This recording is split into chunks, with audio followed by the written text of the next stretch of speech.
Man is tired, fam. I'm tired. Go back to the tired Deji again. You know what? Deji used to pull up on the podcast at least twice a month. I'm too tired for this, man.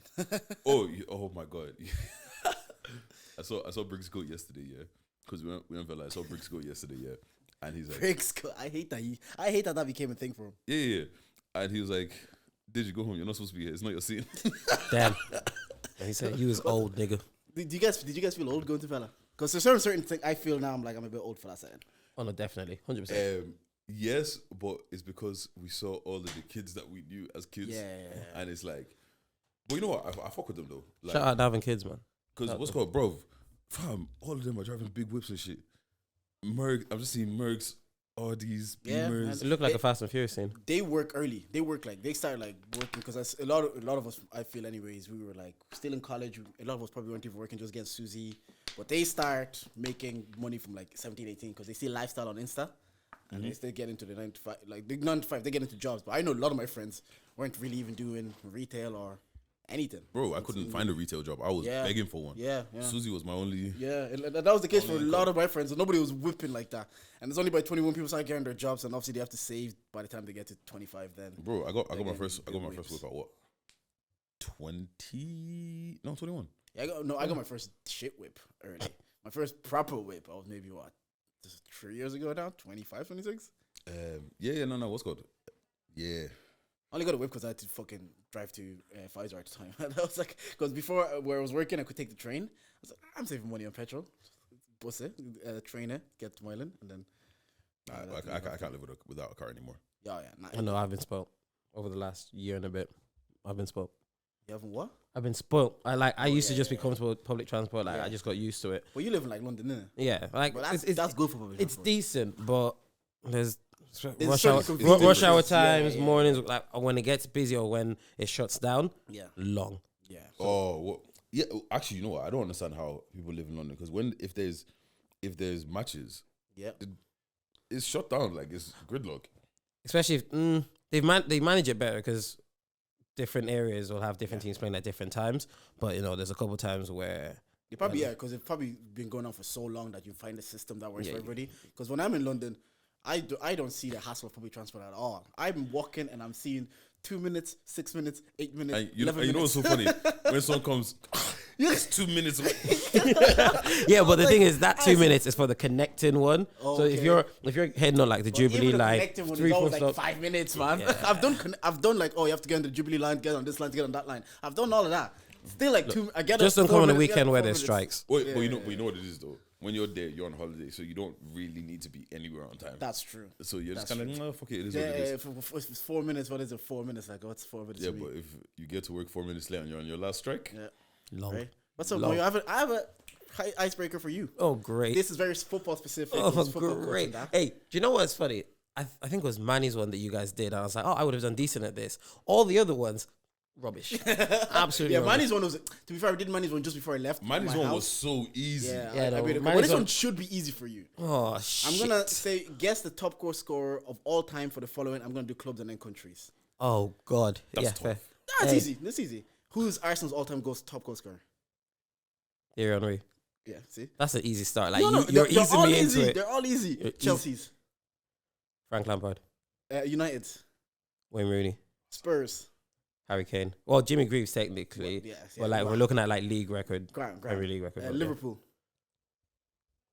Oh, That's kind of tough, you know. Liverpool's one's kind of tough because I don't know Yeah. how long they had their best strikers for. Can't be Salah, can it? No, it's Ian Rush. Oh yeah, duh. Yeah, Napoli. Shit. This one surprised me. I can't believe it's the person. Mertens.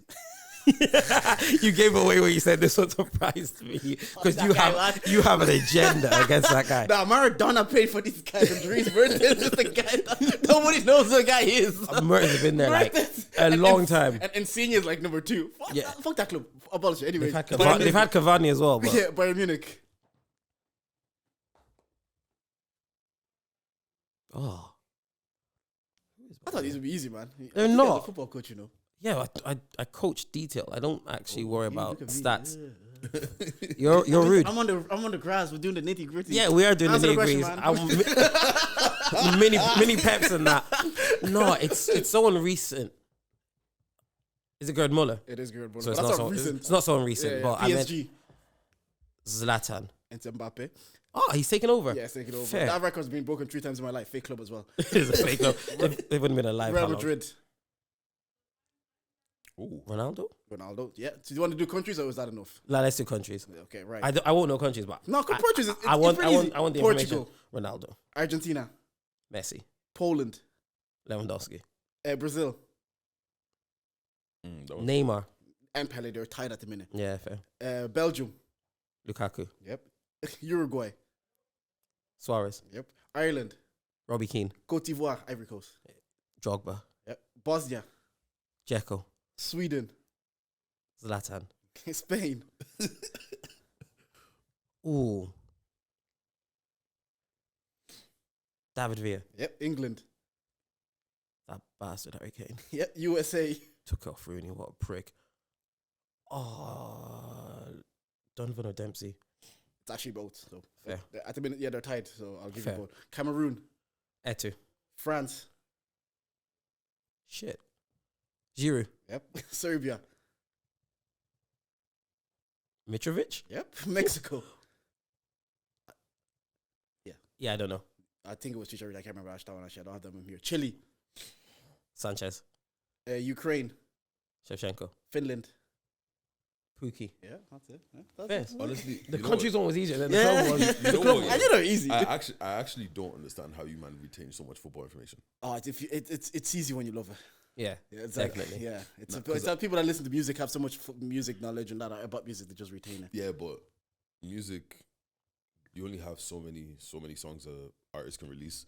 With football, there's like, But I don't mean like by artists. I just mean like they'll have knowledge about music and Yeah. music is so but fast. with football, I always find like, so I find it fascinating when some people's like they can name the whole this year team down to the bench.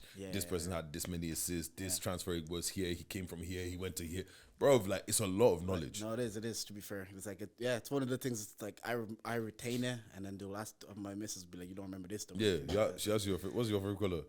But you remember Chelsea? I can remember Chelsea starting. It's like, what colour shoes did she wear with that dress when you guys went for dinner last week? Or, Who cares, man? I'm just gonna go for dinner. I just wanna go for dinner at that stage. It's like you didn't equalize like late in the game to help us take the game to penalties to win the Champions League in 2012. Back in those days. So like, let me plug in a quick intro. Let's talk about the show we did yesterday. Anyways, we are here. We are charged to the game. We are a podcast with the highest level of analysis the culture bang, needs. bang. I'm Uncle Jay, but you mans call me Jordan, and I'm here with. You know, it's your girl's favorite voice, Big Deji, nigga with the Midas touch.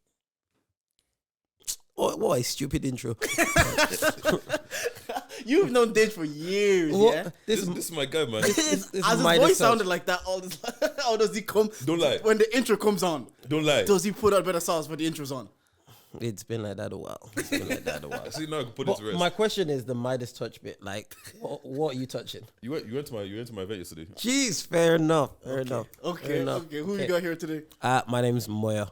That's all you need to know. Okay, I Yeah, thought you Moyo's were my- gonna say more easy. Nah, it's Muchisi. But Okay, it's This is my- 3 this is my- E's. This is my nigga from long time. yeah. This I stuck think with they this guy. just told a story where he's heard Moyo getting beaten and he was on the stairs and he legged the home on the podcast before. Real No, friends. no. How many of No, us? it was a live show. No, you know what? Yeah. So all of my stories that start with nonsense or have nonsense in them usually starts with I was with Moyo and Some would say we're bad for each other. you know what? We need to do an episode. Me, Moyo, you, Chris. Yeah, you guys have like that toxic relationship that they just claim to like. You can say like toxicity, so maybe that's why you're friends. No, definitely, because some of the stuff he's mentioned on the pod that we've done, people will listen to it and be like, "You guys aren't good together. Like, what's going on What's this here?" friendship based on? But yeah, it is a little bit toxic. But Look, you know what it is, yeah. For me, always my level of whatever I'm gonna do is usually dependent on who I'm with. Like I don't like if I go, so I might throw out a random statement and be like, you know, fuck it, let's do this, and I'm only half meaning it, Yeah. and he'll just be like, yeah, come, and then now I have to commit. I'm just matching the energy that's put out. To be fair, Just say I'm joking, man. Man, relax. No, it's too late. It's too late. Because like I half want to do it. And you just needed someone else. But you know that he's gonna back it. So if you say to him, You're saying it knowing he's gonna back us. I'll- So you really I'll want to do I'll it. co-sign it. So you don't want to have to. You really want to do it. Like there was one time there was a party going on in London and it was last minute. I was like, Moyo, I'm thinking about to go into this party. He's like, do it. I was like, nah, I don't think I'm gonna do it. He said, you're a bitch, do it. And flights were crazy. But if I'm booked flights, I was in London less than 12 hours later. Was the party worth it? Nope. Nope. I see. That's one thing about Deji. I just don't understand how you do. Like you can just do things like, yeah, I'm gonna do this. I can't wake up on a Saturday and if I didn't have plans that day, you're telling me let's go this party this evening. There's no way I'm going. It's not me, but Deji will catch a flight and go to that party. Whereas I'm just like, if you don't give me a week's notice, I'm not doing it. But has that always been you, or is it now that you have someone to answer No, to? it's always been me. Like if I go into a week, like if I go into that week and I'm just like, there's nothing happening that day. You can't tell me on the Saturday morning, say, oh, let's go here at 8 p.m. I'm like, man, you should told me. Should give me 2 to 3. You should have given me like at least business days to know. Before I needed a couple, you called me by Wednesday. Why you tell me the Friday, Saturday off? I'm staying in my house, man. But you will catch flight and leave the country. You said you were going to do it last week as well. You're like, oh, I didn't guys know I would have. Like, you were looking at flights and it was literally the day. Yeah, I was supposed to go, but then what happened. Yeah. And then I was like, you know what? Let me be an adult and not go. Yeah. And then these niggas like, we're going day party. And I'm like, y'all nigga tell me that. It's fair play, man. So, because you sometimes need that spontaneity, especially like if you have no one to answer to. No, but you know what it is, means. But you know what it is, yeah? For me, I don't feel like I've ever, like, I always have plans and shit, but I always feel like I've always kind of just done things on impulse, like last minute. Like, and also being a procrastinator, you kind of have to do shit last minute. Be comfortable with just doing everything last minute. Do you get what I'm saying? So I think that's just always been me. I was gonna say, do you feel like you're that way? Well, you know when you were growing up, yeah? Did you have to give your parents notice before you went out? Yeah. So is that why you're that way now? Probably, yeah. Probably, it's definitely a big part of why I'm that way. And I'm just like, a part of it is also, I like, we do the pod anyway. So sometimes I'm like, I'll text you on Mondays, like, when are we recording? Which guests are we coming on? So I know, like, 3 days in advance. I'm structured. Like, I don't want to know the day before, oh yeah, let's record tomorrow. It's like, like who knows what's happening tomorrow and who knows? Like, I just need to know the Monday, okay, we're recording Thursday and Moyo's on the podcast. Structure and routine is and that's just how I am. It's just how I am. But, he's the opposite, and which is for like me actually giving credit to this. It's actually been beneficial in terms of the podcast because yesterday we had a show. And if it was up to me, I don't think at this stage yet, I would have looked at the numbers we're pulling in. I would have looked at the followings that we have. I was like, maybe it's a bit premature. Let's raise our number. And Deji, to be fair to him, his way of saying like, fuck it, let's just do it. Like, actually made me see it the other way. It's like, yeah, why am I waiting to have, let's say, 1,000 listens a week or 1,000 followers a week? Why can't I feed the crowd that we have now with an event? And if 50 people show up, 30 people show up, good, let's have an event cater to 30 people. And at least now we'll know when we want to do future events, what kind of events we should be doing. And maybe I needed Deji to kind of be like, let's do it. But because it was me, personally, I would have been like, nah, Deji, we don't have the followings yet. We don't have the numbers yet. But my brother said, yeah, just do it scared. If you're scared to do it, just do it scared. One thing about doing like content and being out in the public is sometimes I feel like insecure and vulnerable and failing in front of people. You're throwing an event and you're doing this and like 10 people show up and now everybody knows, 10 people showed up at your event. I've taken failures before. They just told me, why don't you just pass? I've taken failures, but I've never taken failures in front of people. Yeah. So sometimes I get really insecure and really paranoid about it. But they just like, and I appreciate that. I was like, yeah, because I'm like, you know what? If 30 people show up, at least we know where we are. Next event, we do a cater to 30 people and we make sure that 30 people have a goddamn time. So why wait until we have 1,000 people? But sure, no, fair play to you on that aspect though. That's kind of what it's showed me as well. You know what it is like, because I was like that as well. Like I thought we had to be a certain level to do this and do this and do this, and it's just kind of like, let's just fucking do it. Do this shit, right? I agree. Whatever. But it's just for giving flowers, man. Shout out to you, man. Like, because I'm not gonna lie to you, this podcast would not. I always say, if it wasn't for Jordan, this podcast is not happening. He takes all the guests, he does the socials, he does all the shit that I don't want to do. Yeah, no, it's just about the balance. How did you find the event? Talk about the event yesterday, anyways. How did you find it? First of all, I want to say thank you to everyone that came out, man. Like, I'm just grateful for people coming out. I hope everyone had a great time because I had a fantastic time. And you know what? Yeah, shout out to everybody that was there because I thought that people wouldn't want to perform, but you know how people get shy, people just don't really want to do it. But people were just, I want to perform, like, because obviously we had, because how we did it, we had shared notes. Yeah. So if you come to me or you Jordan or whatever, or my brother was on. Side note, happy birthday, Yusuf. Shout out to my brother. Happy Is birthday, his birthday today? GB. Literally today, right now. Right, we're recording Yeah, this nah, on man. the Sunday. It's coming out Wednesday, but GB, shout out you. Yeah, man, happy birthday party, bro. But yeah, so like, because he was at the door and he's like, oh, at the door, you're saying people's names and like, oh, do you want to do perform or whatever? At first, some people were like, nah, I don't want to do that, and then people were just coming up performing, and then I'm just looking at the list and it's growing. It's growing. It's growing. People that were telling me at the start, like, shout out Sean, he did holler at your boy. He was adamant, I'm not doing it. No, I just came here to see it. And then he called me and said, yeah, okay, I'm ready to go. Yeah, I was like, shout out you, Sean. Shout out Sadiq. Sadiq said, I'm not doing it. He came again. They followed up. Nah, man, it was good vibes. Also, I said I'll give a special shout out to Yolanda. Came all the way from Limerick. Oh, is that where she came from? I went back to Limerick The last same night. No, fair Yeah, play, nah, man. shout out, man, like- Shout out Yolanda. She Can came I up just as say well. I didn't get a shout out and I came from places as well. But Yeah, but you didn't go back the same day. So I see how it is. I see where the favoritism. I get jealous. It is what it is. Same way I didn't get a trophy yesterday. I'm still petty about that. You said you were nervous, and Demi trapped them. You said, as a man. I was pretending I was As a forming. man, why are you Goddamn. nervous? So it's you can't have it. You can't be nervous as a man. as a man. As a man, I didn't say Or it. I'm just saying trapped don't them. admit it at least.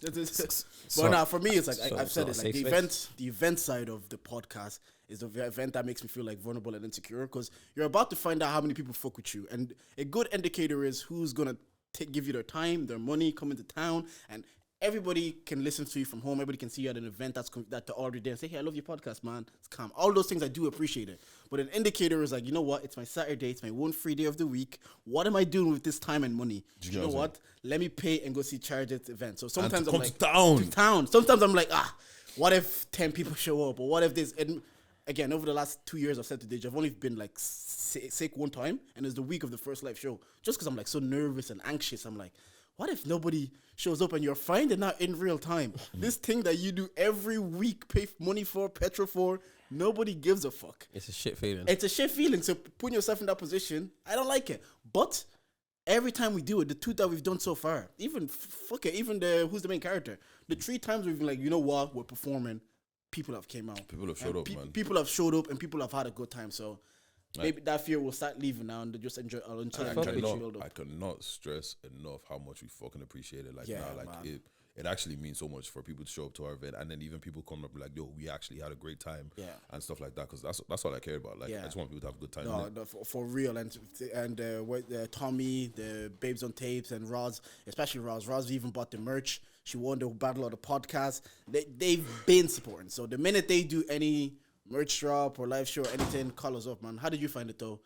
I know. I thought it was great. Like I rocked up late because I wasn't in control of how I got there. But I got there, someone was performing, and someone else went up to perform. I was just like, this is vibes. Like it's not every day. Oh yeah, let's go and drink and dance to whatever. Like sometimes just party differently, and people are coming up and I brought my cousin with me. Yeah. Like he came on and did, what did he do?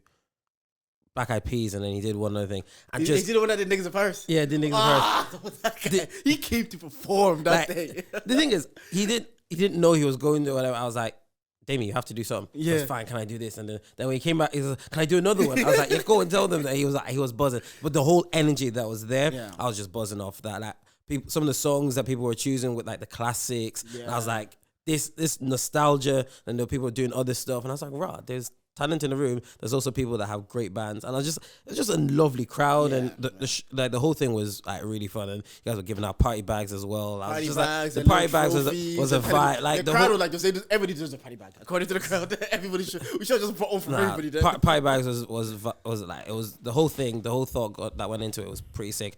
I just want to find out, how does the host and the person that's doing the thing bottle like the competition? Like he like Deji is the person that's running it, and he bottles it. Like he lets another podcast come and take the crown. Like someone needs to explain to me, like, where's your shame? Deji even had props, you know. How do you lose shots? You had props and backing vocals. Okay, my backing vocals, and you held the L. First of all, worst karaoke performance I've ever had, which is fine. I was tired, but also but this is the thing.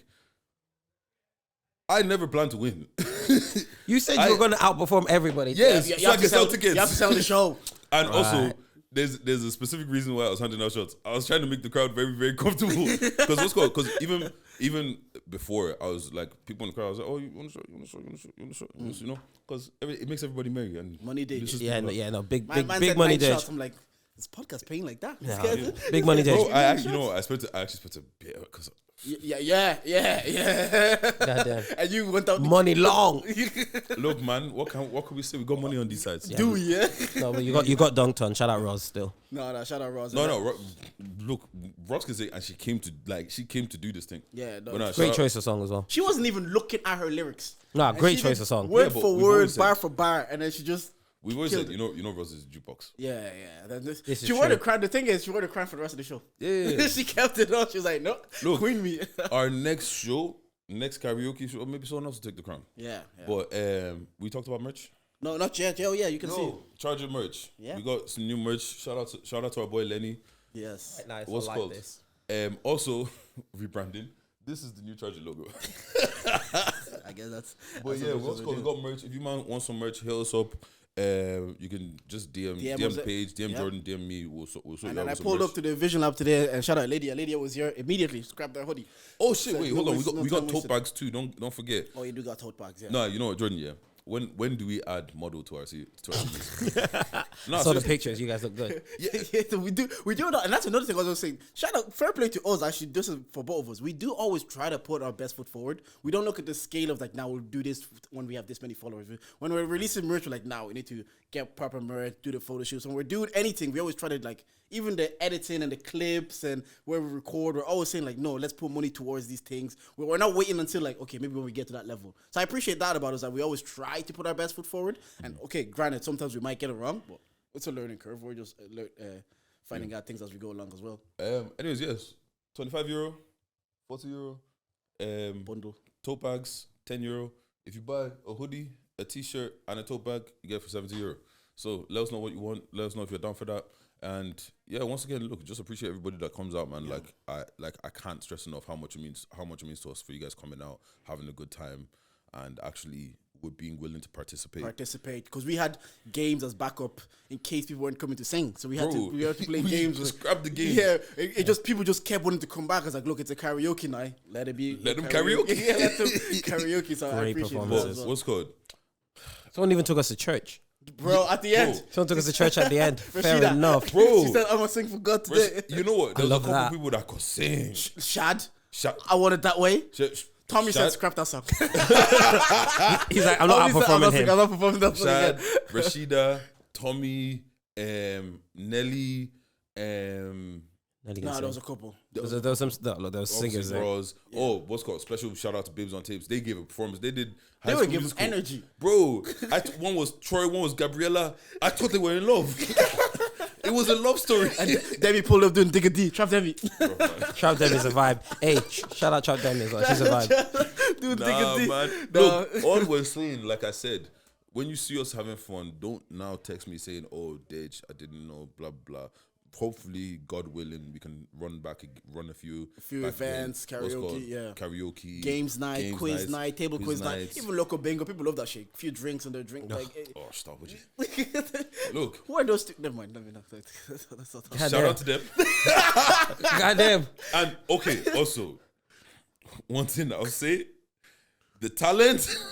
Oh my God, What are you talking about, Deji? I am talking about The singing talent, yeah? beautiful ladies that were out. Fam. This is someone working on himself, you know. Yeah, no. This is someone. Wait, so I can't appreciate beauty. No, he can. He You can. can't appreciate Exactly, it. Yeah, and yeah. Don't let it especially- distract you from your real job, especially though. people that came out to pay. Yeah. I'm just saying. I hope it doesn't distract you from your journey of self growth. No, and oh shit! self-development. Actually, funnily enough, Here we go.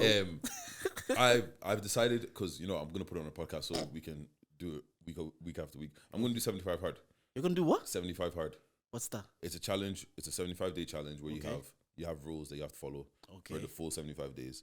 And if you miss a day, you start again from day one. So What kind of challenges though?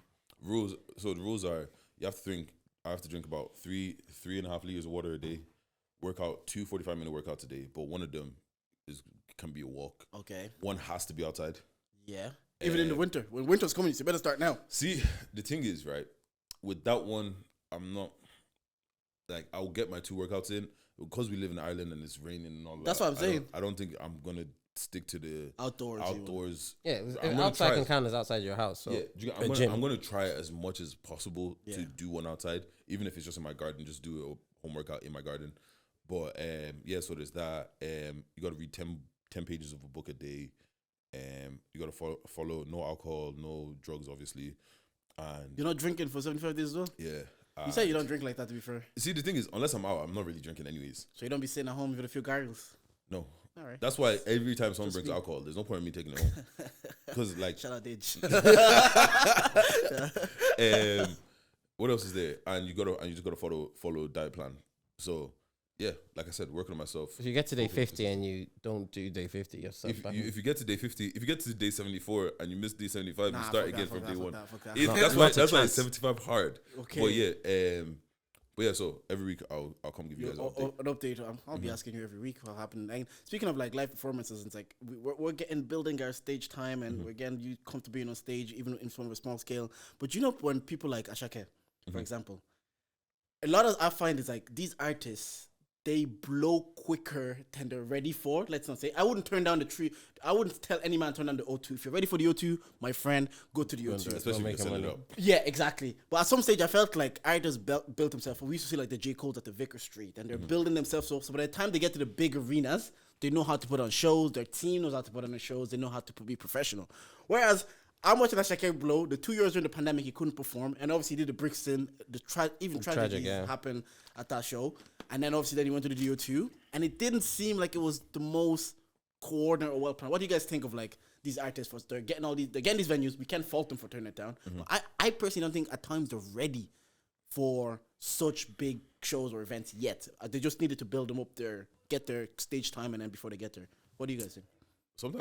Sometimes you get ready on the spot. I guess that's what I'm saying. I don't blame them for taking the O2, but from the other side, I'm like, like Central C now, he's had probably the biggest songs but he hasn't had an album yet. So his demand is already very high for him to perform at like big venues. But usually you would have had the gradual build up to get to that stage. Like it's one of those situations where it's just like you just gotta live and learn. Do you get what I'm saying? Because like you said, you can't say, like, there's certain things you can't say no to. Because you get what I'm saying? Because it's like, all right, if you want to go do Brixton, but you're selling out 5 days. Yeah. It's like, fuck it. What's the point of doing that? Let me just go do. Do you get what I'm saying? I don't fault him. And also because it's like, why would I do something for 5? That's 5 days that I have to go out there and well, sing you can and do perform. one day, when save money. Do one. And it's like, okay, I've got to pay the dancers, the backup, blah, blah, blah, blah, when I could just do one big show and just do it like that. Do you get what I'm saying? Yeah. But it just is like at this point. But the thing is, I will say, Ashake is getting to that point where, like, remember we were talking about the tier list and like who's top tier. Yeah, Ashake is like he's just the tier below now. Just like, the tier below. Moyo was saying what's called this tier 1. He's probably 1.5. Yeah, no, I agree. Like, in basketball, they say 1A, 1B. When Kobe played with Shaq, they said one was 1A. Shaq was 1A, Kobe was 1B. Because you couldn't put Kobe as 2. You know, so I understand what you're saying. He's like 1B. Because the thing is, like, from even just seeing clips and shit like that, like what people always complain, like Wizkid isn't the best performer. Yeah, Ashake looks like he's giving you a performance. Like he's nigga did this. Came through. You see the video when he jumps into the crowd. Yeah.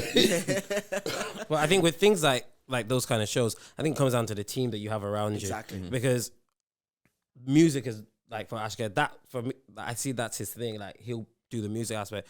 I think the people around him need to be better at organizing. Like, okay, right, cool. This is the kind of show that we're gonna have because this is the arena. Obviously, you share ideas with the artists because they're the ones that might have the vision. But the team is who puts that together properly for you.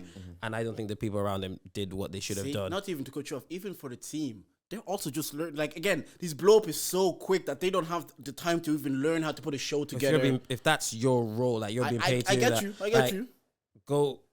Go and get the best in class at what they do. Go and, like if you guys wanted to record, you wouldn't go to some crappy rundown studio. You'd go somewhere that has the equipment and stuff that you need. If he's going to go and put on a show, go and find someone who's put on a show before. Like all these artists, they can relate. Go, okay, look, yes, boss man, yeah, what did you do there? Yeah, cool. How did you do that? Yeah, lovely. Okay, cool. And then you take some ideas from other people and do what you're supposed to do. I think it's lazy. And that's what I always say, like, after I watch Succession, that's why I always say, I said nepotism breeds incompetence. Because people want to put people in their team, people that they know, people that they're friends with, people. Like, if we had a team, like, we're ideally, like, oh, Moyo can be manager because we know Moyo. Like, exactly. Yeah.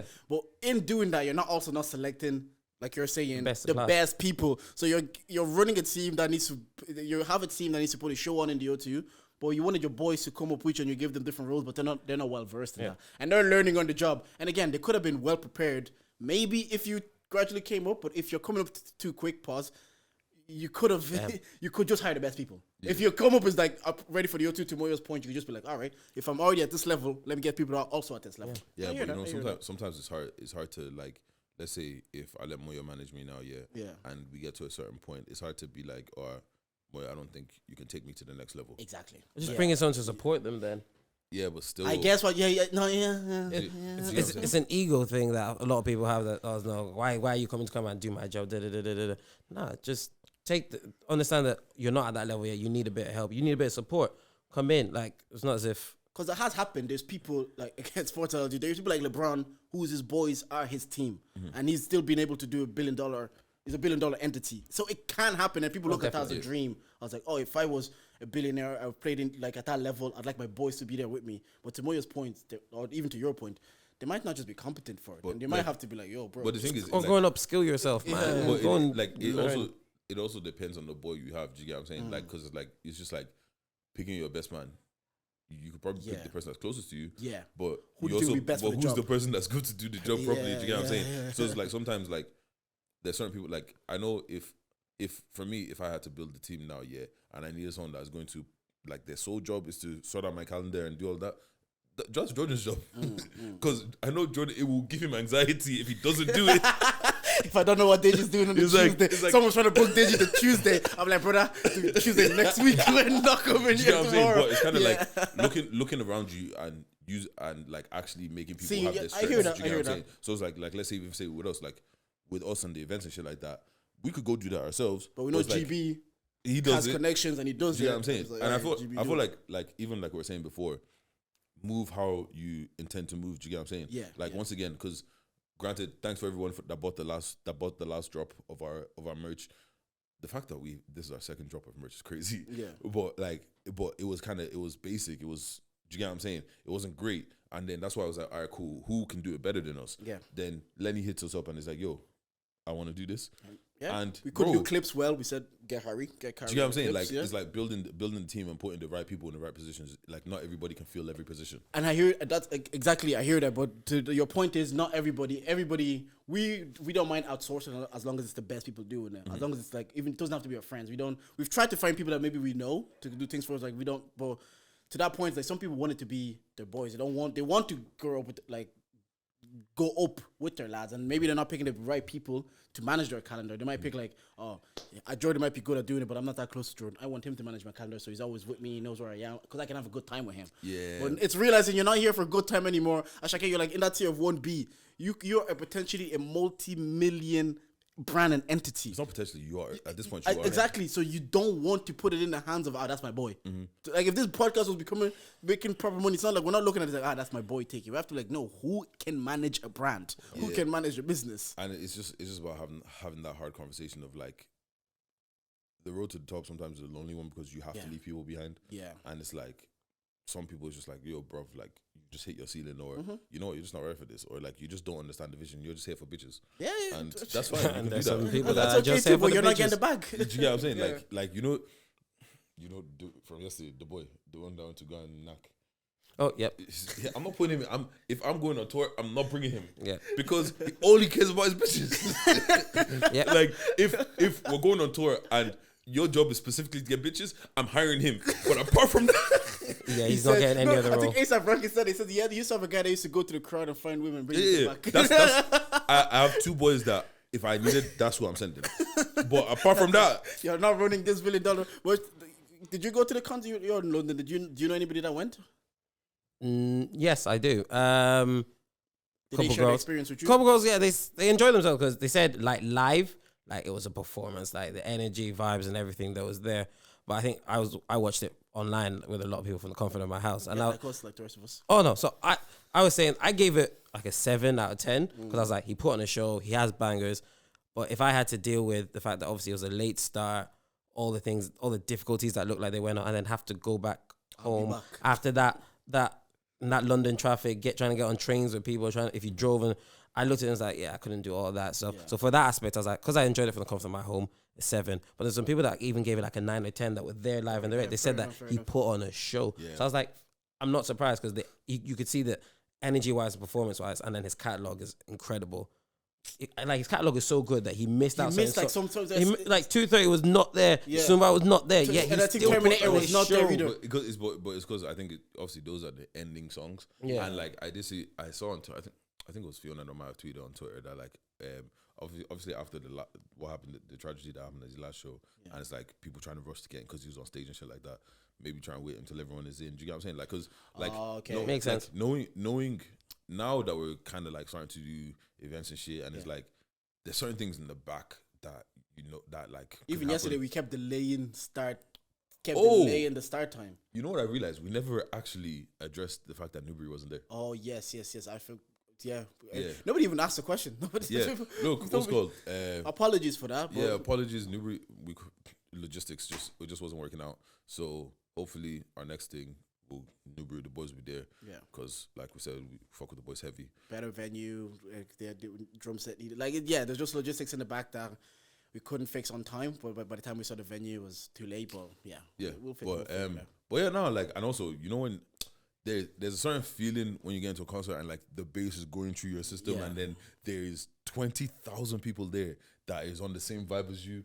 It's unmatched. Like, do you know what I'm saying? Like, also the composers are fucking incredible. It's just seeing their rise as well from like the last 10 years, just witnessing them just keep going. I remember someone tweeted that they're like, oh, there was a stage where people was like saying, oh, all of Ashake's songs sound the same, but when composers actually played it live and whatever, they're like, no, you could tell the difference between every single song because they are musicians. I said this when I went to the first Burnout in the Tree Arena. It was the first concert I went to with a live band. Probably the only one, except only his two. I've gone with a live band. It's different. Yeah. I'd say that's why I only put Jay-Z and Kanye ahead of him because of how much I rate them and how much I love them. But in terms of just like performance, I think Burnout's the best performer I've ever seen. And what's called, and the thing is like, a live band changes things so much. It makes it just feels spiritual. It feels like it feels different. Like when we went to Wireless and Dave was there with the live band. Dave, he put on a show. That's another person that puts on a show. His drummer and the guy on keys that day were doing things.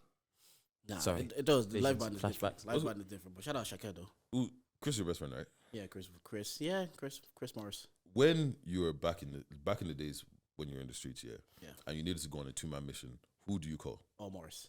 Morris is more. Me and Morris were more on gal. Wow. Back in the days, it's funny because both of us are the married ones. Yeah. But back then, you're married because you were like back then, if it was about gal, I'll take Morris for 1,000% because that's what.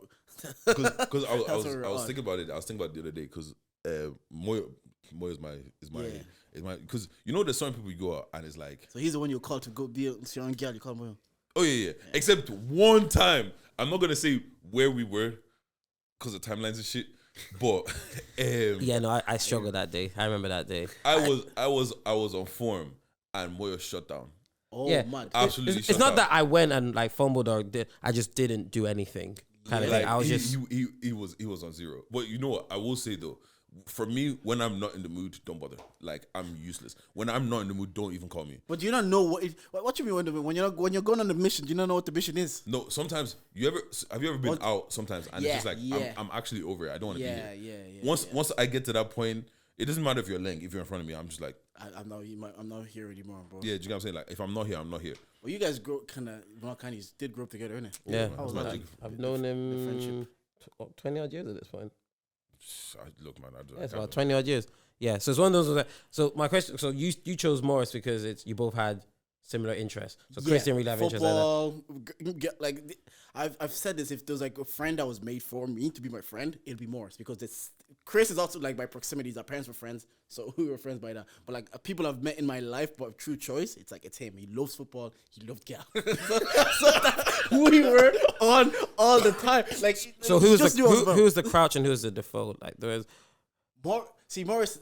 Morris is more like Defoe's a better player, isn't it? Oh, definitely. Yeah, Morris is more. I would say Morris is Defoe. I was Crouch. Fair. Morris is he just had an aura where girls were drawn to, and sometimes you have that it thing that you can't do anything about. Sometimes you need the guy that will reel in the girls, and then you need the guy that will help keep secure. them. Yeah, and Yeah, I think I was better. Maybe I do a podcast, so maybe I was a better conversationalist because he's very chill, laid back. We get in trouble about it now. He's very chill and laid back kind of guy. Whereas I chat, so when the girls are there, I'm chatting, but he's the reason the girls came in the first place. Okay, so you guys is playing styles. Yeah. Mesh. He's cool, nonchalant, and I'm like, let's talk. What you do? Oh man, you do art. Yeah, that's very interesting. Crackhead. That's it. So you're the cool nonchalant. I'm the cool nonchalant. If Versus Babes listen to this was back in the days, yo. Yeah. If your business. Back in the day. No, definitely. I think between the two of us, I probably have more chat. Not that he can't do it, but I definitely have more chat. Yeah, no, I'm just saying not that he can't do it. Yeah. He just his personality isn't like that. I've always had to have more chat. This guy will talk to a fucking brick wall, man. And like it's gotten us like Moyo's. I don't know how he hasn't been stabbed yet. Wow. Hold on, wait a minute. What you say for people? Wait, what? Stab this guy right now. No, because the thing is, the thing about Moyo, Moyo's annoying. Nah, I've learned. Like he's actually annoying. It's not deliberate. Like I'm not trying to annoy you. He's annoying, yeah. And sometimes I'm like, I don't know how you haven't pissed someone off the point. Like, one time we're out. Remember when that guy was like, I'm stabbing you in the temple? Yeah, that was a manny. How did we get here? That was a man. And to be fair, that time I wasn't trying to be annoying. So a little bit of a backstory. In the temple. We went out. I saw a girl the girl giving us tickets, really cute. I saw her. Went, had a great night, and I was coming back up, and I saw a girl who I thought was her. And I was like, oh, not you, my bad. So I was talking to a different group of girls. A guy came up and did the exact same thing that I did. And I was like, oh, bro, that's not who you think it is. And he was like, who the fuck is this guy? Like, why is he, who does he know who I am? Why Ego flared up. You thought you're cock blocking him. And bro, I was just like, bro, you know those Somali man, they don't play. Yeah. And he's like, oh, my fucking birthday. What's he grinning for? I was like, and then he's like, I'll stab him in the temple. Me and Moyo looked at each other. The girl was like, leave now. She's like, I'll see you guys at McDonald's. Like, cool. No, nah, in the temple, No, it was very dramatic. It was him, yeah. And then next minute, I'm looking and it's like, he's with like 7 men right now.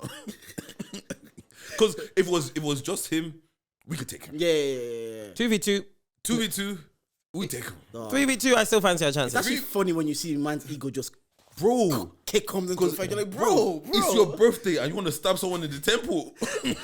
That's not high on my list on birthday wishes, to be fair. You get what I'm saying? like enjoy your night, this girl.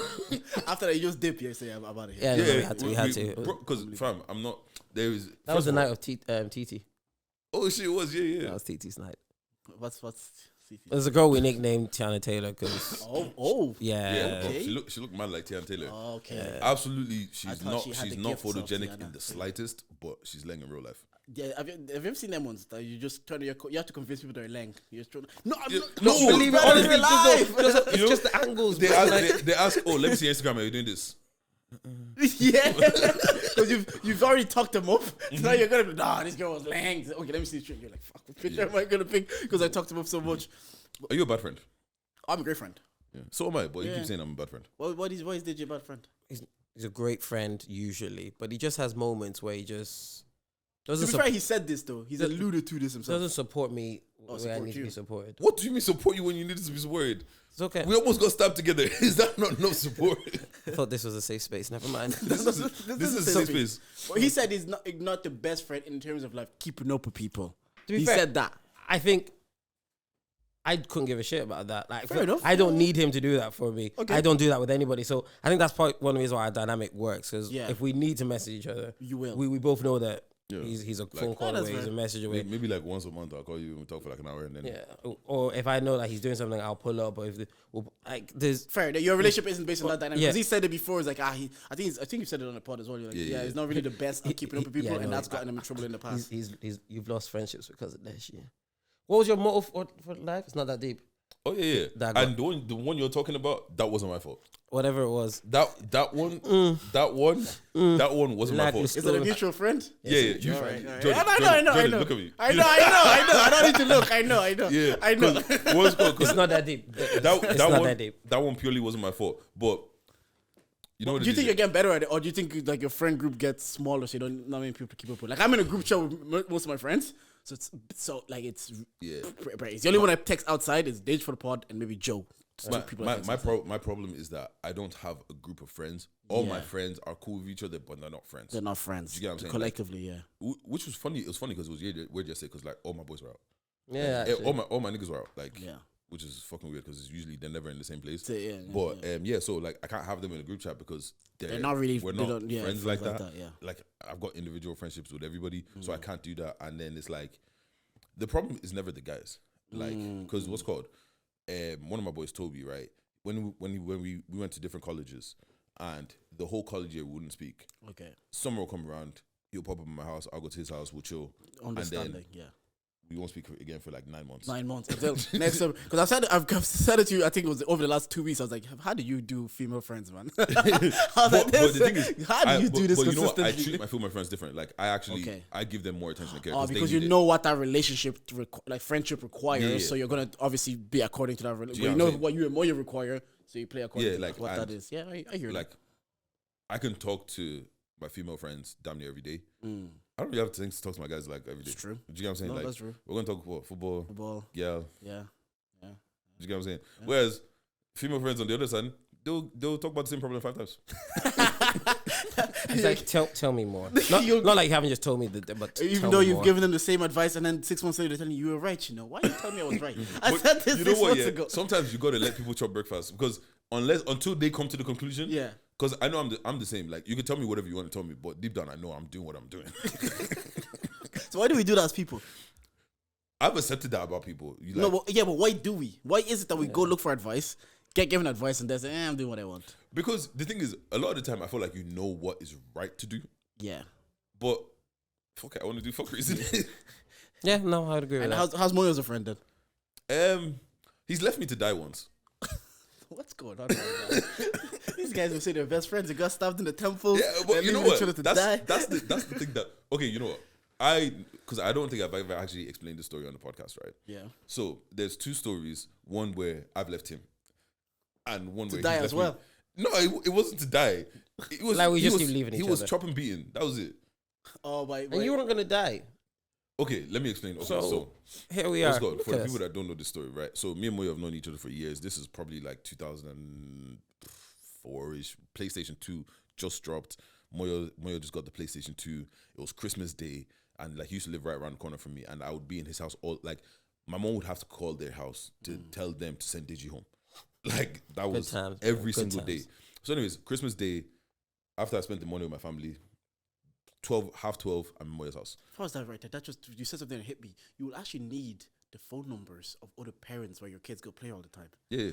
Fuck. And this was this was house phone days as well. Yeah, like before it was house phone Makes days. sense Yeah. though, doesn't it? Yeah. So Community that we're talking anyways, about. go to Moyo's house. Go to Moyo's house now, yeah.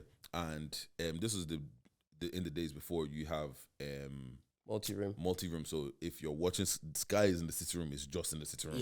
Yeah. So his parents were like, obviously they want to, they're home. We have guests Christmas. Over, like, you want to watch stuff. Bro, if you want to watch stuff, you know, they want to watch Happy as Larry or whatever they're watching on TV. Do you remember Happy as Larry? I don't remember Happy as Larry. Bro, it was was it Ben or AIT? It was Ben. What's called? Yeah, it was, I think I do. If you people remember Happy as Larry, what's called? They used to go to different African parties and put it on the show. Yeah. So like people do have a party, you call Happy as Larry, they shoot and then you be on TV. But anyways, yeah. So his parents were like, go play PlayStation in our room, innit? So it was me, him, and his little brother were playing PlayStation, banging game, Gran Turismo 3 maybe or 4 or whatever, banging game, innit? Gran Turismo 3. What's called? Where me and Moyo are so focused in the game that we're not paying attention. So his brother goes downstairs and brings a drink upstairs, right, into his parents' room. Then next minute, his dad comes up and he's like, who spilled this drink in the room? Me and Moyo have just been focused on game. We don't care about anything else. I look at him, he looks at me, it's not either of us. Confused. And his dad's starting to get angry now. And then, because nobody's speaking up. So his dad starts giving his little brother licks. But I look at it, it's like, oh, he got the right person. Congrats. So, figured it out. Yeah, like, bro, you really know how to do this. This parenting thing, you're doing it right. Anyway, so I retired to the stairs because obviously his mom hears the commotion. She comes to the stairs. So I retired to the stairs with his mom. Yeah. So anyways, his brother's getting licks now. And then he turns to Moyo. And Moyo runs to his room, tries to run, and start because he's going to start giving Moyo licks. And in my brain, the math is mathing. You got one. You got one down. You're getting the next one down. Who's after Moyo? It's obviously me. He wasn't gonna beat your ass. Goddamn. So it's obviously me.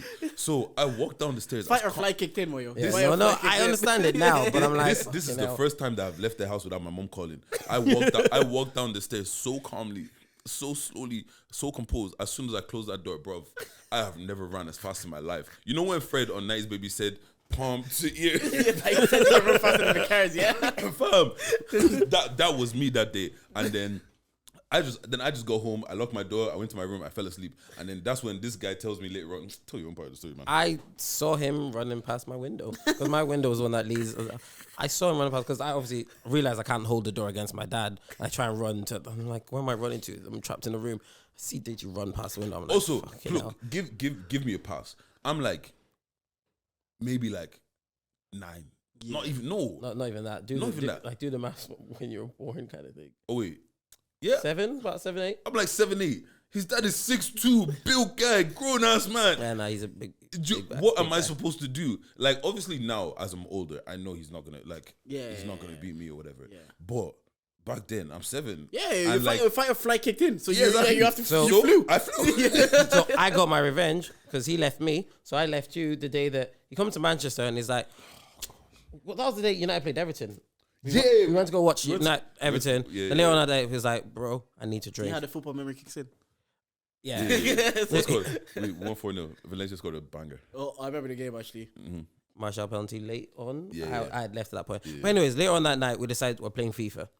But Deji's intention was to drink. So we're like, oh, yeah, every time we concede a goal, we'll do a shot. Or every time we lose a game, whatever margin we lose by, we'll do a shot. Based on that margin. If he scores 2 goals, I take a shot. If I score 2 goals, he takes a shot. So it was just an excuse for both of us to drink a shit ton of alcohol. Yeah. So anyways, 15, 16 shots in, maybe more. Because what we didn't realize is the more we drink, the worse we play. So the more we drink. I think we lost the game first game 4-0. We're like, yeah, long day. And then at that point, the flat was starting to feel a bit woozy. So I thought, let's go for a walk. At this time, I didn't realize that going for the fresh air was going to slap you differently. So head down out of the flat, go for a walk. We don't make it round the corner. There's a petrol station where I live. We don't make it past there. No, don't say he. Don't say he. Don't say He is on the phone. No, that's not what happened. You were on the phone. No, that's not what happened. That's not what happened. You can adjust it in a second. Moyo called somebody, and I said, "Oh, we're making phone calls," and then I made a drunk call. Okay. Okay. Yes, Yeah. yes. Is that the drunk call? That Yeah. Yeah. You run it back. Run it back, Turbo. Yeah. All right, See how the timelines are all linked? Yeah. I'm listening. So I'm on the phone to someone. He's on the phone to someone. And then I'm lying down on the pavement outside this petrol station. And I'm thinking, like, something in my brain just kicks in. Like, what are you doing? You literally live just there. So I was like, okay, got off the phone, got up. I was like, Dej, I'm going, man. I'm going, like, whatever. He goes, fuck off. He goes, So you know what he decided to do? He goes, so I was like, fair enough. I'm going to fuck off. So I go, walk back in, those like block of flats. So you have like the gate thing. So I kind of left that on the latch for him to come in. I couldn't do much about the downstairs door, but then I got upstairs to my flat and I left that door open so that when he's ready to come in, he'll find his way in, kind of thing. Yeah, but And then I went to bed. So I got my revenge. I left him. The way he left me, I left him. okay, let me tell you what Where happened. did you Right? sleep? So I didn't give a shit when he slept. out of this drunk call, Yeah.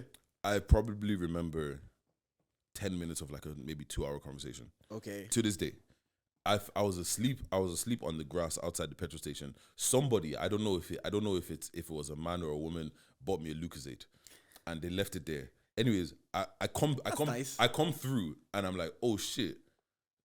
I was like, oh shit, okay. And then I walked to the apartment block. He had just moved to this apartment block, and it was one of those places that all of the doors look the exact same. I don't know which door he was in.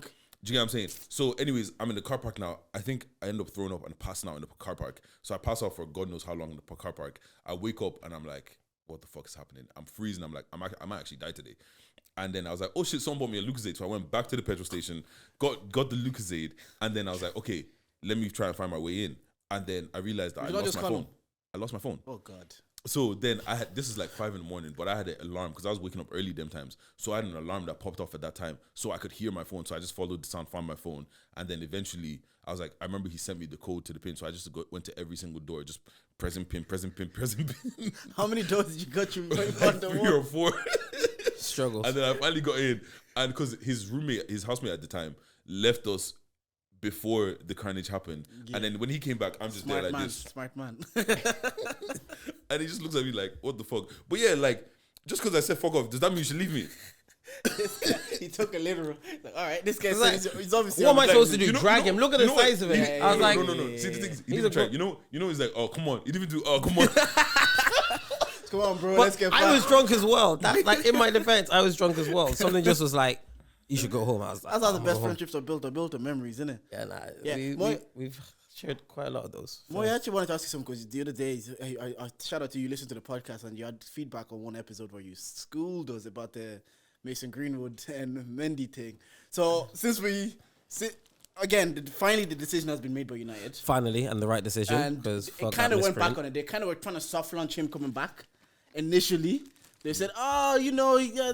It was apparently it was in the plans for like months at this stage. Yeah, obviously, yeah. Because if they didn't want him, they would have cut him ages ago. Like, yeah, they would have made the decisions to cut him ages. If he was a shit academy player, yeah, they would have let What him do go. you ultimately make of the decisions? Because I was very skeptical. We've watched football all our lives. We always see people racism. People can buy people. Like people have. The moral line. We don't know where it has been. It gets blurred, So moved, much. shifted. Yeah. Temporarily Talent. disabled, depending on who you are. Like you've got the Spanish FA president and the Spanish manager at the moment that they have like their own little controversy. We'll get out to that as well. When did they kiss the player? When So quickly go through like the Greenwood one. What you ultimately make a decision that was made? It's the right decision. It's the only decision that should have been made. It's the only decision that should have been made. So with Greenwood, I was kind of like, look, and if you want to cancel me. I might say some whatever.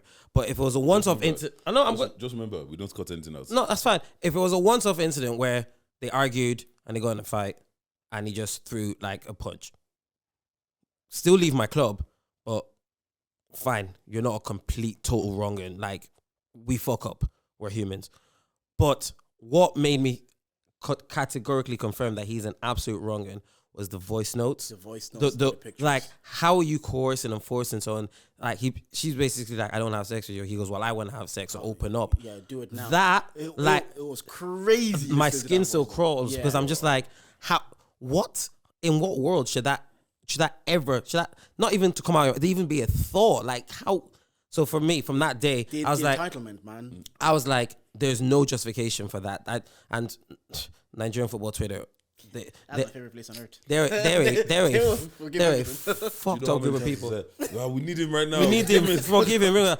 He's a wrong'un. Yeah. Like, take him as far away from my club as possible. And also, it's just because, like, bro, for someone to, like, you don't just randomly record shit. Yeah. Do you know what I'm saying? Especially voice notes. That's another thing. How many times has it had to happen for her to be, you know what, I've had enough. People, I'm going to record Let me get evidence this time. And all those things were adding up in my head. Like, he should never play again. Like, he should, whatever. Then when I heard United were trying to bring him back, I started feeling like hella awkward because I was just like, let's say like he goes and scores the winning goal in a game against Liverpool. We win 2-1. He scores a late minute winner. I'm just like, I'd be conflicted in terms of celebrating that because he shouldn't wear that jersey ever again. And so there's a guy I was listening to basically mentioning that, he mentioned a similar thing where if he has a daughter that loves Man United, what happens if she goes and watches a game and he plays well and she says, I want his number on the back of my jersey? How is he supposed to bridge that conversation and be like, that man's a piece of shit kind of thing? So when Man United was talking about bringing him back, I was like, I was still going to support Man United because I'm like, that's my team, but I was feeling so weird about it. I was like, I can't support this guy. I want to support my club. I can't support this guy. And I was just like, how is money such a determining factor that all morality goes out the window? Because if he was literally a nobody player, he would have been caught ages ago. It would have been no consideration. But because he's an asset, and the people that run Man United as a football club, are businessmen. I was going to say something that I realized I probably shouldn't say but they're businessmen. They looked at it from that side of things. And I was like, that's not how you make this decision. To be honest, I think, like I said this on the last episode as well, I don't think it's a good business. I don't think it was ever a good business decision to keep him because you lose so much revenue off like we always say, women are really the backbone of society. But do you like, think they actually thought that they would do? Because they would have gone, they would have looked through the things and been like, 1000%. we'll lose this, but we're gaining here. No, because okay, this is the thing, right? How many, like, realistically, fathers are kind of not there, right? So how many? It's not the fathers are going into the shops to go buy these jerseys, and it's like, I don't support what this club is doing. In football culture, it really is the fathers. Like in terms of like buying merchandise and jerseys and the thing, it really is it's the men that would drive that revenue in that sport. Remember, you know the way that you always say you want peace in your house. Yeah. You bring home a United jersey and your wife is giving you stress. Yeah, I hear it. In that house. Do you get what I'm saying? So it's kind of like there's like you're going to lose too much money off keeping him anyways. Do you get what I'm saying? Because like the thing is like, yeah, cool. Football is a big sport, massive sport anyways, you get what I'm saying? But the reason why a club like United can be as gargantuan as it is because we have so many casuals. Do you get what I'm saying? And a lot of the casuals are women and stuff like that. Do you get what I'm saying? So it's kind of like you're going to cut out all of that. It doesn't make sense. For like, you lose more than, let's even say he's worth 200 million. You lose more than 200 million off of bad publicity regardless. And that's what I mean. But they're probably hoping that decision. by the time he plays and does well, if United start winning again and he's part of that, they're like, we'll get that money back kind of thing. That's I struggle to believe that there's no way they didn't look at it and think, look at the money that they would lose and be like, nah, we'll mitigate this. And that's the thing about sports. It's so nasty like that. To Moyo's point, it's like the minute, again, scores last minute winner against Liverpool. Screamer. Throws the Champions League semi-final. Before you know it, it shouldn't be a non-story, but the way sports work is you can build your resume as you go. Mm-hmm. And the more you're building your resume, okay, you lose 200 million, but he's put you winner against Liverpool, your Champions League, you're getting that revenue back. Blah, blah.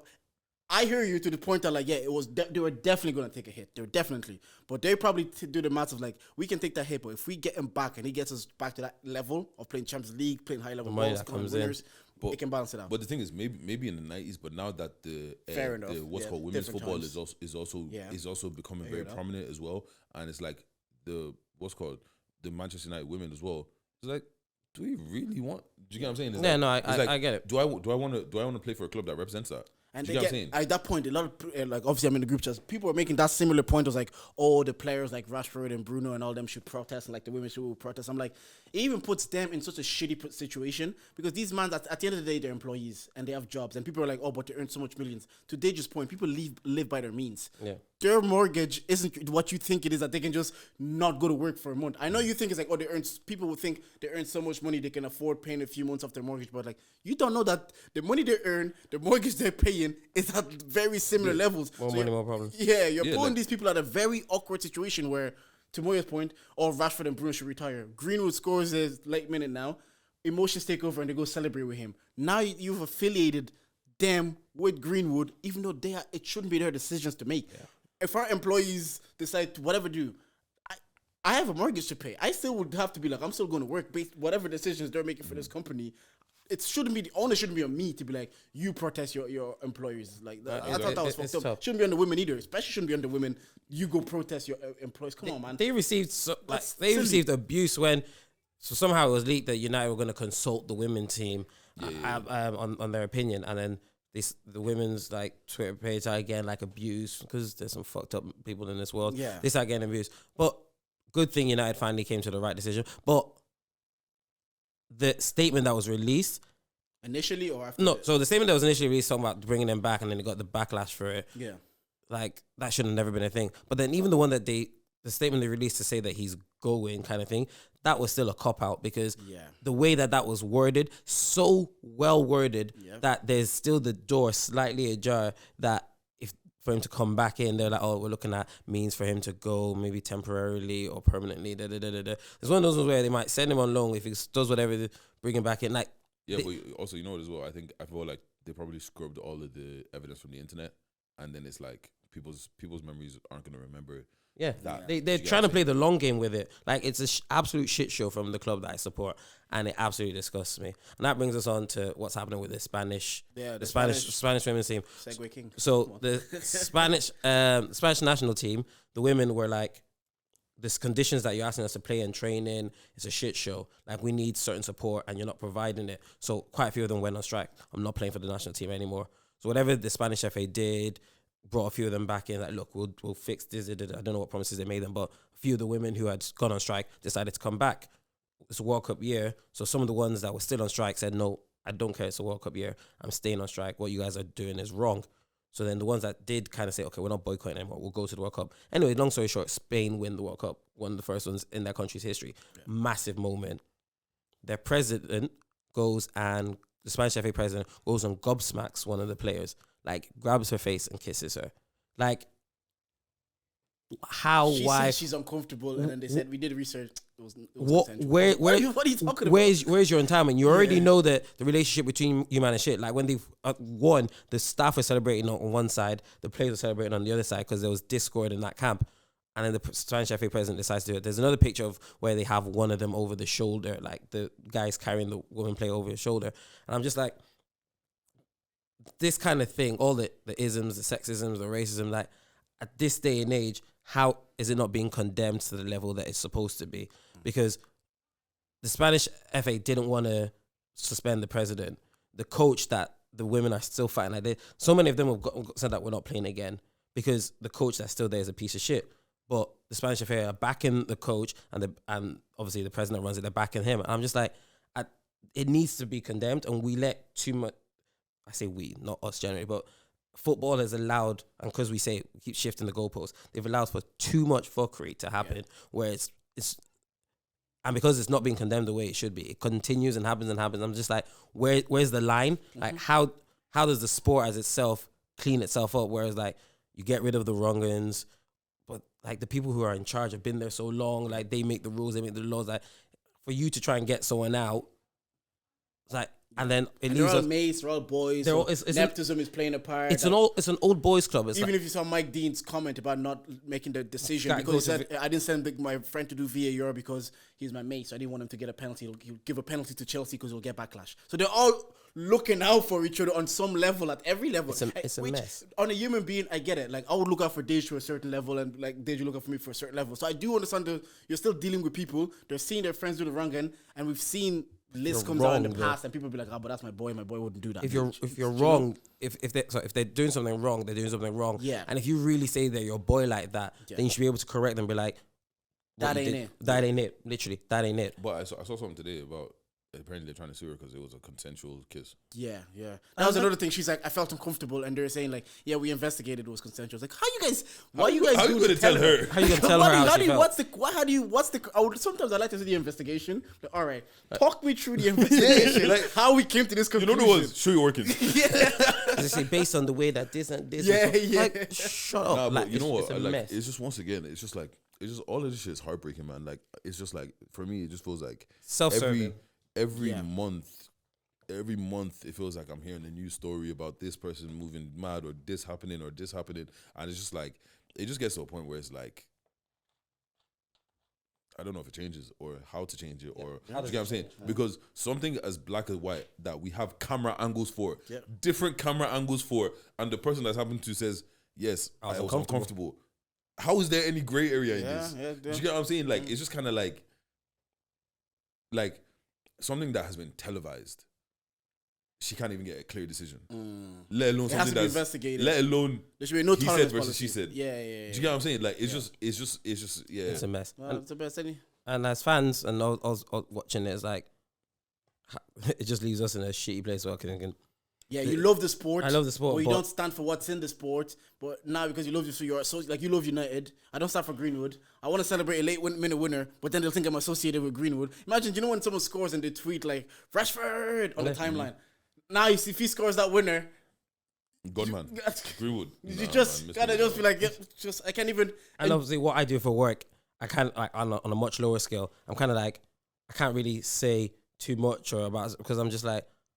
I'm still growing in the game. Like like I could so easily be blacklisted where they're like, yeah, you're never going to get a good coaching role ever again. There's a point where they start doing background checks and like social checks and all that kind of shit. And like that puts me at a disadvantage. I'm not going to find a job. But I'm like, it's just it's a shit way of things being done, a shit way of being. Question, if they did keep him on, would you work for United? Be honest. Tough. That's the club that I've supported my whole life. Not even support them for the whole life. Like a human being give you $200K per year. a lot of us would be like, you know what? I have family to feed. I have mouths to feed. Yeah, a lot of people. Honestly, if the bag was big enough, I would. Let's be real. You can't fault If the bag was big enough, I would. Like, I can't fault someone for saying like being offered a job at Manchester United. Again, I don't want to put the onus on people and employees. This should be on the board and on Greenwood. I can't look at Moyo now taking a United job and saying, oh, he stands for that. No, Moyo has a life to live. He has maybe potential, if he ever leaves the streets, family. Wow. What did he say? Fuck me for? Family to feed. So I can't look at Greenwood's decision and then put the onus on people looking for an opportunity in the job, you know. But Moyo, you obviously grew up in Avon, lived in Avon.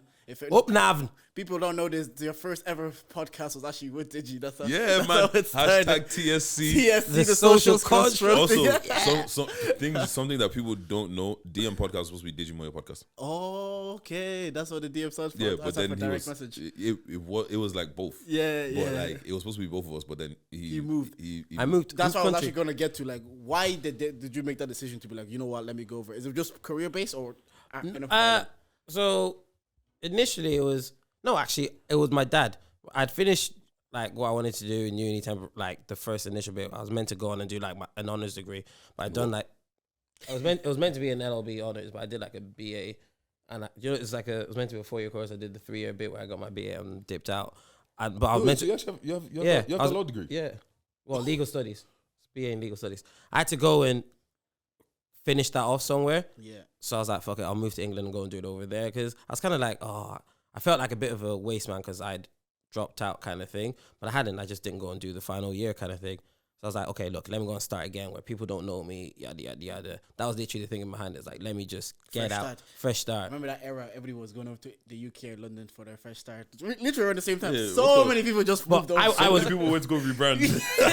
Some actually did successfully. Oh, Hornets got the lead, bro. Completely Married with kids, bro. Goddamn. We're talking about the same people. I know we are.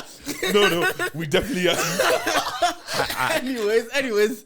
I can't subscribe to this. I have no idea who you're on about. Look, man, I respect it, man. I respect it heavy. Back to you. So you went over to brand fresh start. I was considering it, but my dad was also like, go and help your mum in London. Because at that point, my mum had moved over with my 2 younger siblings because she went back to uni.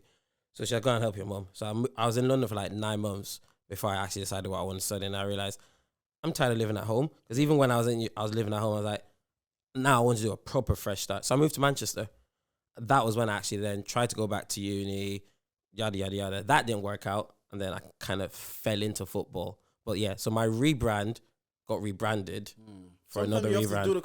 How many podcasts have we had? Keep rebranding until you fall into what works. Yeah. So I ended up moving out there, living in London now. But career-wise, it's probably the best move for me because everything just, in that country, especially working in football, it just makes more sense.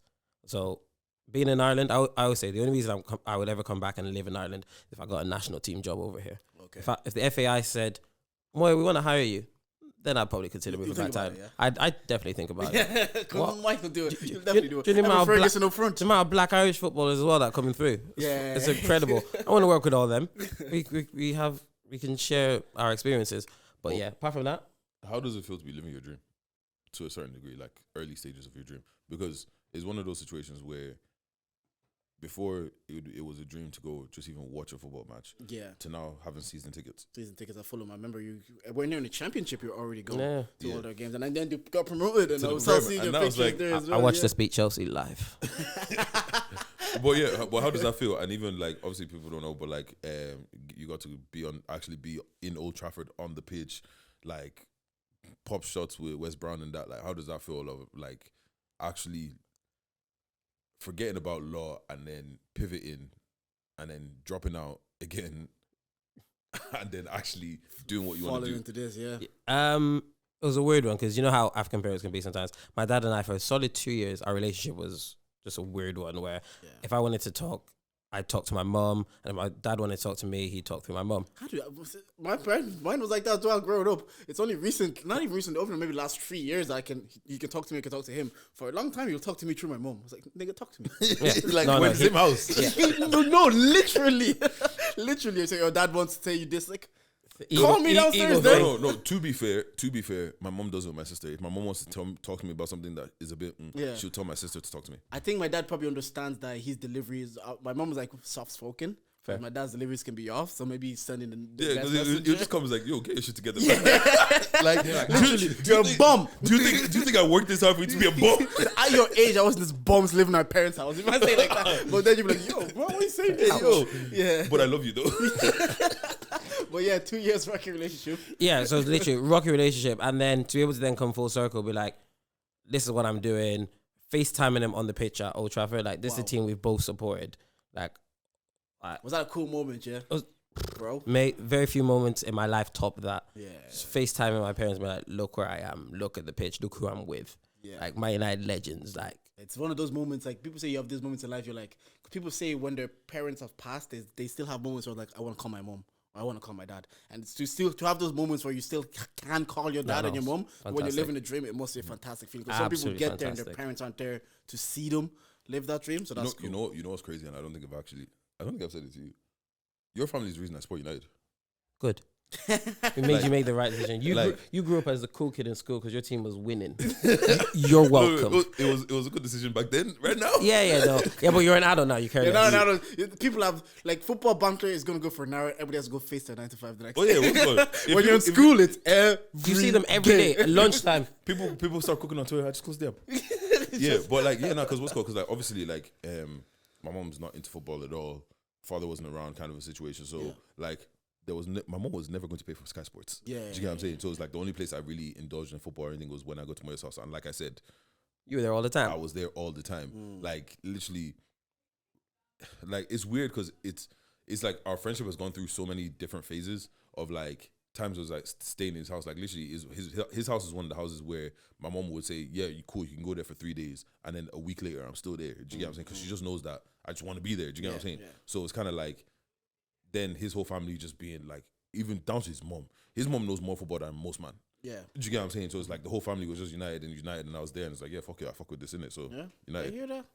Well, yeah, and then back to your story. Your FaceTime your dad. FaceTime my dad on the pitch at Old Trafford. I was like, yeah, no, this is what I'm supposed to be, kind of thing. In terms of this career, this life, I'm You doing. had that feeling of like, this is what I'm supposed to be doing. I was like, yeah. Have you ever had that feeling yet? Where you're doing something, you're like, this is what I'm supposed to be doing. Yeah. Not even it's close. mad. Yeah, it's mad, isn't it? Yeah, But some people have that feeling. They do something like Conor McGregor says when he went to a martial art MMA gym, his whole being was like, this is what I'm meant to be doing. Yeah, I'm waiting. Hits me. Yeah, Something hits me. yeah. Hits me with something. It's like that. Yeah, go on. Like, it's like magical Was feeling. that the moment where you and his relationship was like, okay, I get it now?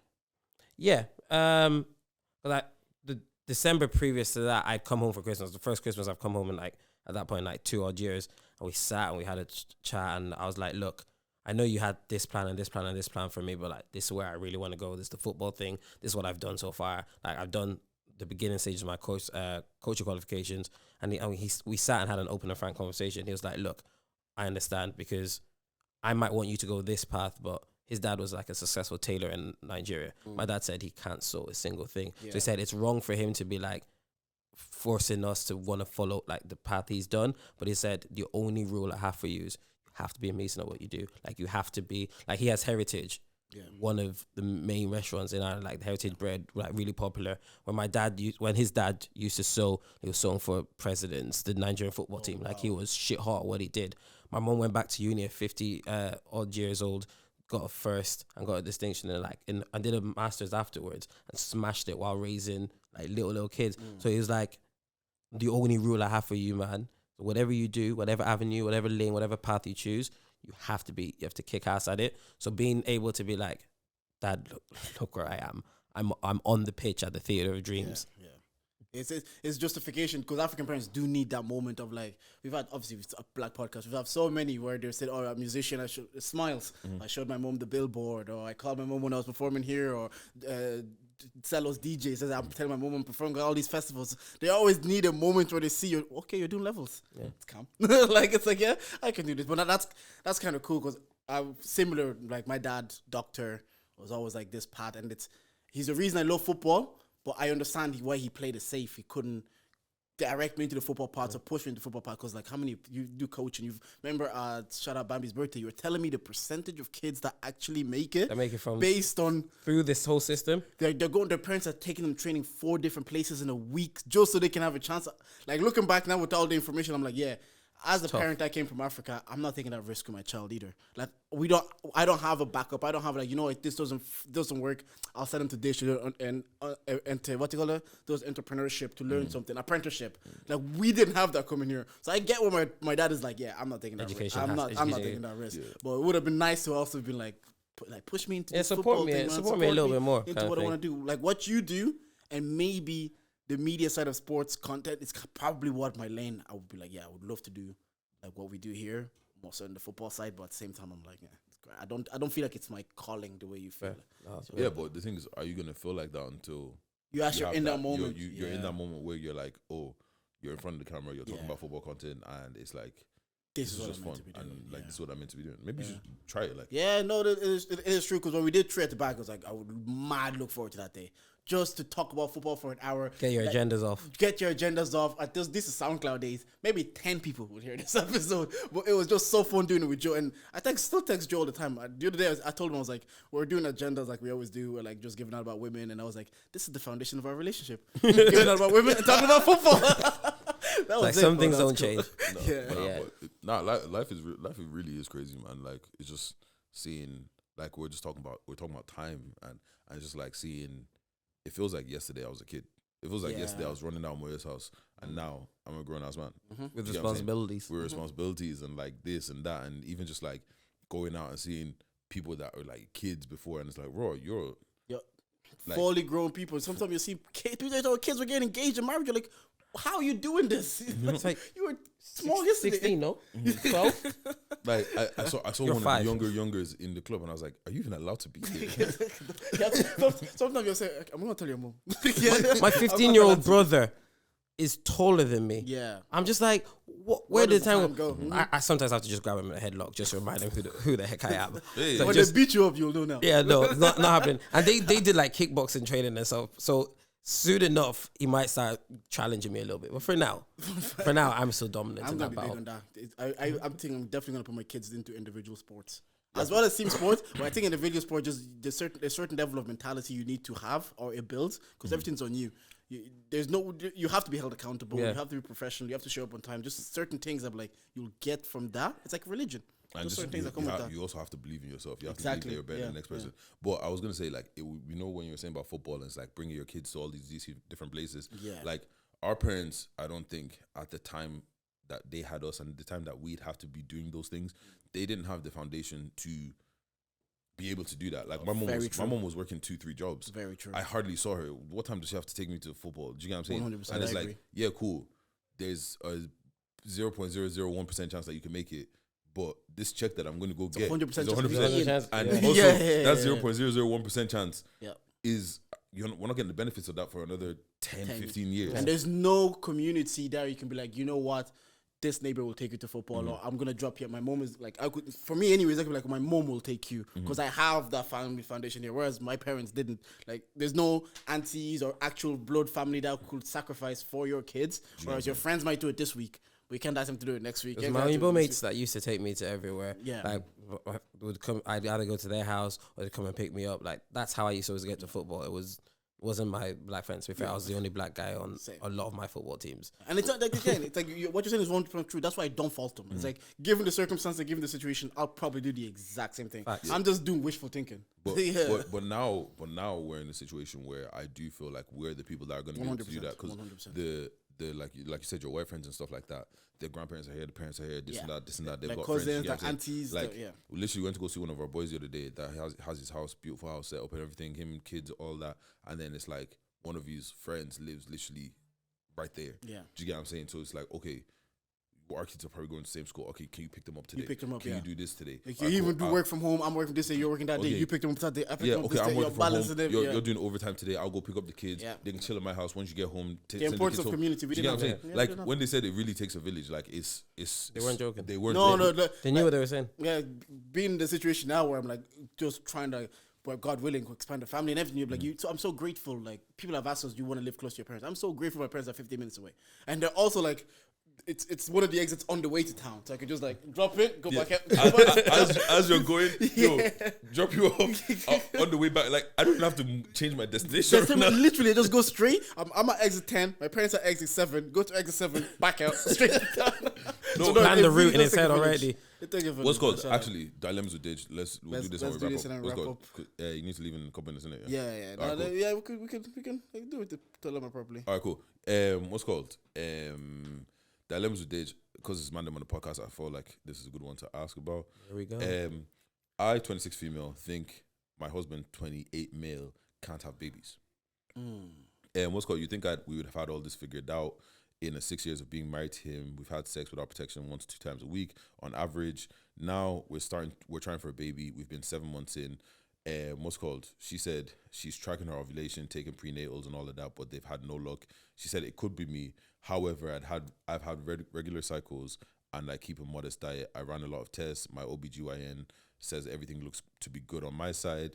I got my eggs counted too. Like she's good. She did her research. She's done her research. She's good. Yeah. What's called? However, he has always had low testosterone levels, very low drive, and sometimes erectile dysfunction.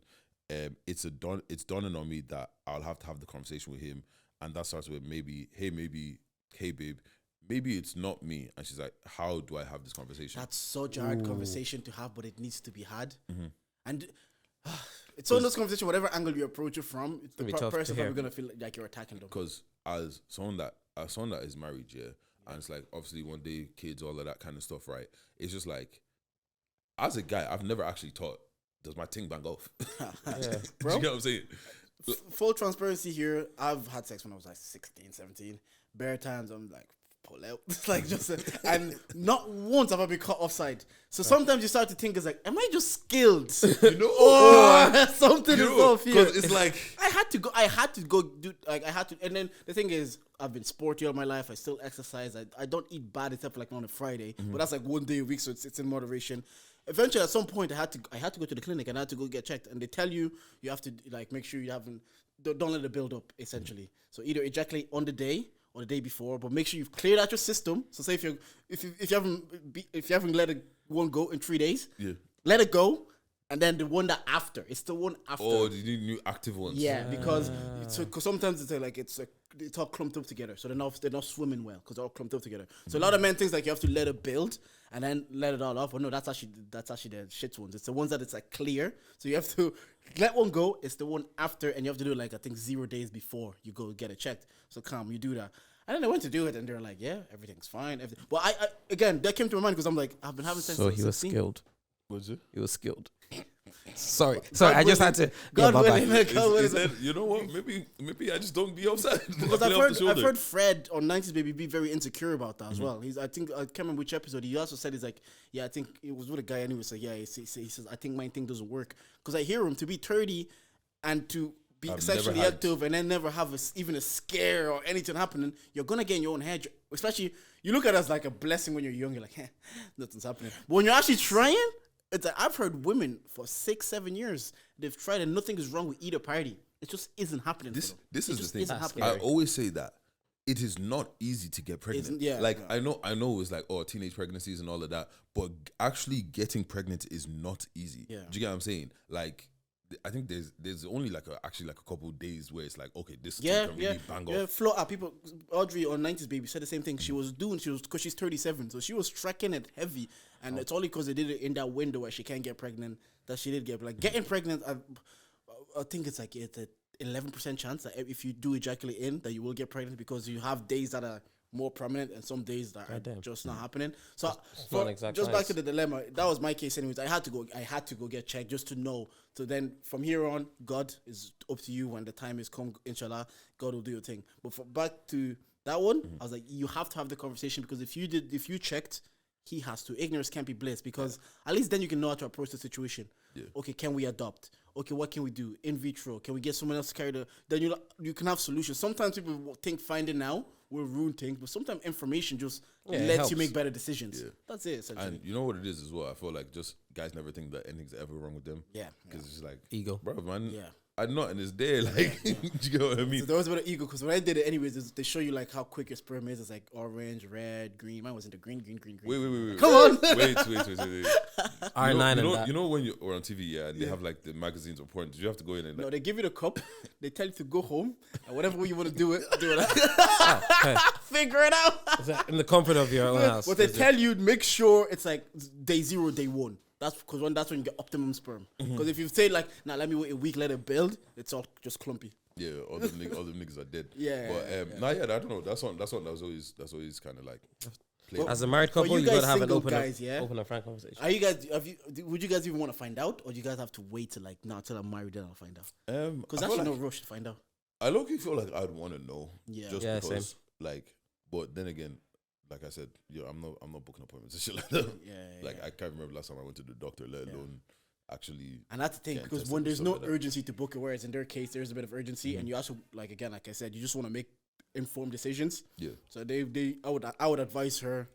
You have to have the conversation. Say, I got checked because I thought it could have been me. There's no harm of you getting checked. Maybe that's the way to approach it. I got checked because it could have been me. No harm of you getting checked. Then we can make a better decision. I think in those situations there, for me, if my wife is going to go get checked, I'd go get checked at the same time. Yeah. So we don't have to have that conversation. Yeah. Because there's no point of, okay, you go get checked, and then you're like, yo, I'm good. Like, maybe do you get what I'm saying? Like, if we just both just go get checked, then it's like, there's no... Again, full transparency. I hope she doesn't mind me saying this, but we did both get checked at the time, and the lady doctor was like, you guys are fine, you're young. And her advice literally was just keep having sex. You'll get pregnant. That's what she literally just says, like I've seen this before. The way I've seen you guys, it's like super healthy. Nothing. You just have to keep going. But it's also one of those things that when you pay attention to it, it's like, because when you're trying to avoid it, you're not really paying attention to how hard it actually is. Exactly. And like, it's like, think about how many times you've had sex in your whole life. Yep. And it's like, you're not really thinking about it. But then when you're like thinking about it, it's like, okay, I want to do this thing. Yeah. And it's like, it's not happening. It's not happening. It's not happening. Because you think... I get nervous and anxious. You get what I'm saying? You almost think as like, as soon as I want to do this, I just do it. Yeah. And baby. Yeah, like, literally what you're saying. You think like, all right, I'm going to wait. We're going to live together for 2 years, like especially married couples. We're going to enjoy ourselves for 2 years and then we're going to have kids. But you don't know when it's again, some things are essentially in God's hands. Like life is in God's hands. There's nothing you can do. Like, and it's one of those situations as well. Like, obviously being... I feel like I'm fortunate because like I said, I've grown up in, I grew up in a hair salon and all that kind of shit. So like I hear things and like there are a lot of parts to pregnancies that people don't, I feel like a lot of people don't share. Like there's so many people that I know that, not that I know, like stories I've heard and shit like that, like just being around in salons and shit, like miscarriages. And it's like nobody ever thinks about that. Nobody ever talks about that. It's just like oh yeah, she's pregnant, isn't it? Yeah. Do you get what I'm saying? It's and like, you don't know how many times it took to get there, what your body had gone through. Do you get what I'm saying? And it's crazy, man. Like I don't know, man. Pregnancy is one of those things that is like I feel like not that we take life for granted, but you know have you heard that start of like it's like the chances of you being born are like I've heard that. Like I've heard it. It's like pregnancy and like birth and all of that, and I even feel like when it comes to like giving birth, we just kind of overlook it. Like, oh, that person just has a kid, but bro, she could die. Oh my god! Like so many. I've heard like being a married FC. I've heard so many men like when they have their kids or second kid, they're like, look, we were shooting for 4 or shooting for 2, whatever number they're shooting for, and they're like, I don't think we'll do that anymore because I can't watch her body go through that again. I can't watch her go through that. They still could. You also got stand for you, especially if like where we come from. We used to just see big families, just see 4 or 5 kids. You're like, wow, man. But then men are watching their women. Even Charlemagne, when he had his 4th daughter, he was like, yeah, I'm gonna get a snip because I just can't put her through that again. Like it's so, especially as they get old, they get older, their body it's harder for them to go through that process. But now, Mrs. for the dilemma, just say you got checked, you should too, just so we can make an informed decision. That's all it is, really. Like, and to be honest, just hope that your husband has the emotional capability of like, first you're gonna be like, hold on, what the fuck's wrong with me? And just be like, because like she did it. Like, do you know what I'm saying? She swallowed the pride that she did it. Why can't you go and do the same thing? Do you know what I'm saying? Yeah. But yeah, I think that's us for this week, all. Moyo, take us out. Remember you said this outro to me yesterday. What? How we end the pod. Oh, there was something like, shit, You balled it. You literally said it to me yesterday. It was like, thank you. If you have been offended or didn't like anything we've said on today's episode, you can charge it. Thank you for listening. Wait, wait. Oh yeah, new merch. Merch, guys, like we said, got Merch. the Charger merch over here. Merch. What's it called? The shirt is very nice. Shout out to boy Lenny, bro. The shirt is fantastic quality. This t-shirt is The shirt is fantastic. fantastic quality. Let us know if you're interested. I should wear it out next week. Yeah, Yeah, let us and know. then thank you everybody. Charger Karaoke. We'll have more events. We'll have more things to be doing. Appreciate everybody. Appreciate that came everybody out. for Thank you. coming Also out. appreciate everybody that wanted to come out but couldn't make it, and we appreciate you guys too. Yeah, we understand summer Saturdays are very tough to get people out, but yeah, thank you for listening. Peace.